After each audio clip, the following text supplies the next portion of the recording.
C'est passionnant parce qu'une éponge, on va verser de l'eau dessus, et bien forcément une éponge, elle a une capacité limitée à stocker de l'eau.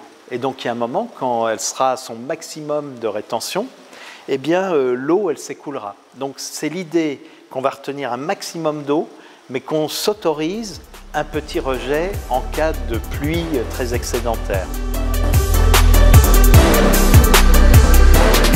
Dans l'idée de la ville zéro rejet, c'est qu'on va retenir la totalité des pluies, y compris les pluies très fortes.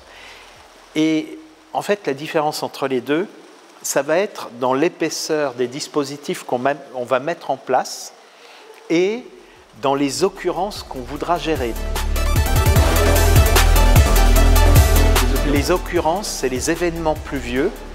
Et on dira, est-ce qu'on gère une pluie décennale, une vingtenale, une cinquantennale ou une centennale?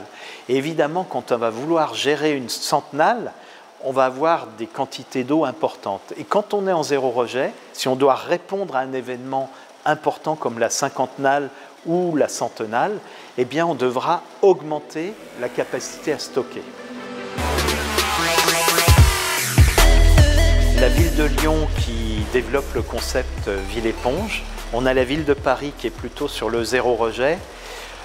Forcément, il y a plusieurs villes qui vont suivre l'un ou l'autre, mais à la fin, ça revient au même.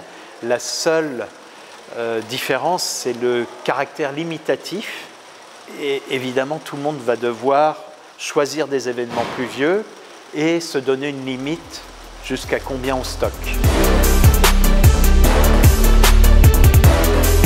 Il y a un enjeu écologique, il y a un enjeu hydrologique et forcément derrière il y aura des calculs pour voir combien il faut stocker.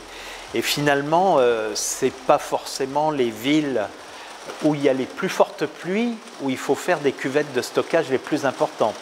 Parce qu'on regardera l'étalement des pluies dans l'année, le stockage, on va regarder également comment les pluies se répartissent mois après mois et le stock nécessaire par rapport à l'évaporation ou l'évapotranspiration ou à la capacité d'infiltration des sols.